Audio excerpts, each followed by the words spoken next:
नमस्कार किसान साथियों, मैं हूं आपका दोस्त सुनील मलिक और आप देख रहे हो अपना मनपसंद YouTube channel the Indian royal farmer. आज की इस वीडियो में आपके लिए लेकर के आया हूं स्टार एग्री सीड का बाजरे का बीज है स्टार 114। इससे जुड़ी कुछ महत्वपूर्ण जानकारी। जी हाँ दोस्तों, बहुत सारे किसान भाइयों के फ़ोन कॉल्स और मैसेज आ रहे थे कि सर जैसे अभी बरसात हुई है प्री मानसून की, तो ऐसे में बाजरा की कौन सी किस्म लगाएं जिससे अच्छा उत्पादन मिल सके। जिसमें से कुछ एक किसान ऐसे थे जिनकी डिमांड ये थी कि बाजरा की कोई ऐसी वैरायटी बताई जाए जिसकी हाइट कम हो, यानी लगभग 5, 5.5 या 6 फुट हाइट के बाजरा की जो किस्म बताएं जिससे जो सिट्टे की तुड़ाई के दौरान कोई ज़्यादा दिक्कत आपको ना आए। तो ऐसे में मैं आपको बताने वाला हूँ स्टार एग्री सीड की स्टार 114।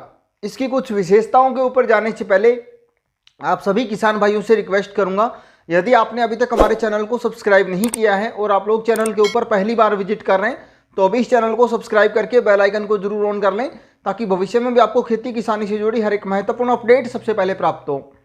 चलिए दोस्तों, वीडियो में आगे बढ़ते हैं। सबसे पहले बात करेंगे बाजरा की टॉप 3 उन्नत किस्मों के बारे में। तो यहाँ पर मैं अकेली कोई स्टार एग्री सीड को प्रमोट नहीं कर रहा हूँ। जो भी मेरी नज़र में अच्छी वैरायटियाँ हैं पिछले कुछ सालों में किसान भाइयों ने जिनको लगाया है और अच्छा फीडबैक मिला है, वही वैरायटियाँ मैं आपको बताने वाला हूँ।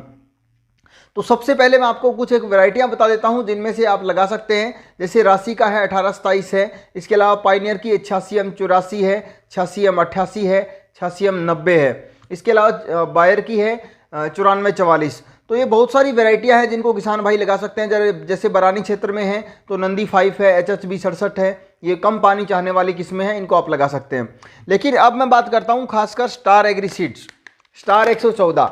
बहुत ही अच्छी वैरायटी है। खास बात यह है कि इसके जो पौधे की हाइट है वो ज़्यादा नहीं जाती, इसलिए तो सिट्टे की तुड़ाई के दौरान आपको कोई ज़्यादा परेशानी या दिक्कत नहीं आएगी।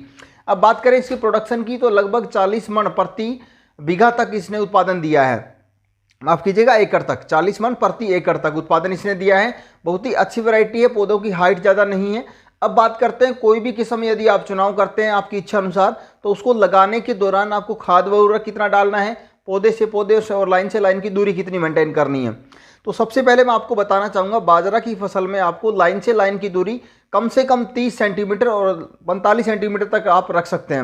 यानी 30 से 45 सेंटीमीटर लाइन से लाइन और पौधे से पौधे की दूरी 10 से 15 सेंटीमीटर कम से कम रखें, जिससे आपको अच्छा उत्पादन मिलेगा। यदि बात करें खाद व उर्वरक कौन सा डालें, तो आप बिजाई के दौरान भी खाद व उर्वरक डाल सकते हैं, जिसमें आप लगभग 1 बैग SSP यानी सिंगल सुपर फास्फेट और 10 से 15 किलो यूरिया दोनों को मिला करके जब आप बुआई से पहले ज़मीन तैयार करें तो भूमि तैयार करते समय आप उसको छिंटा दे सकते हैं। इसके अलावा यदि आप SSP या यूरिया का प्रयोग नहीं करते हैं तो NPK 12-32-16 जो ग्रेड आती है उसको आप लगभग 20 से 25 किलो प्रति बीघा के हिसाब से यूज कर सकते हैं। एकड़ की बात करें तो 30 से 35 किलो प्रति एकड़ के हिसाब से आप डालें, जिससे आपको अच्छा उत्पादन मिलेगा। अब बात कर लेते हैं बीजोपचार कैसे करें। कोई भी फसल हो, बीजोपचार करके यदि आप बुआई करते हैं तो उसका उत्पादन 15 से 20% तक बढ़ाया जा सकता है। यदि बात करें जैसे पैकिंग आती है आजकल अलग अलग कंपनियों की आप लेके आते हैं, तो वो पहले से ट्रीटेड बीज होता है, यानी उसका बीज उपचार किया हुआ होता है। लेकिन यदि आप कोई देसी बीज बोते हैं तो उसका बीज उपचार आपको करना जरूरी होता है। तो ऐसे में यदि आप अपने घर का या पिछले साल निपजा हुआ बीज भी आप यदि उपजा रहे हैं, अब की बार लगा रहे हैं, तो उसका बीज उपचार जरूर कर लें। इसके लिए बीज उपचार करने की विधि होती है FIR विधि। FIR पुलिस थाने वाली नहीं है, मैं आपको बता देता हूँ। F यानी फंगीसाइड, I मतलब इंसेक्टिसाइड और R मतलब राइजोबियम। इस तरीके से किया जाता है बीज उपचार। तो जिन खेतों में दीमक की समस्या रहती है वो किसान भाई क्लोरोफाइरिफोस दवा 2 ग्राम प्रति किलो बीज के हिसाब से उपचारित करें।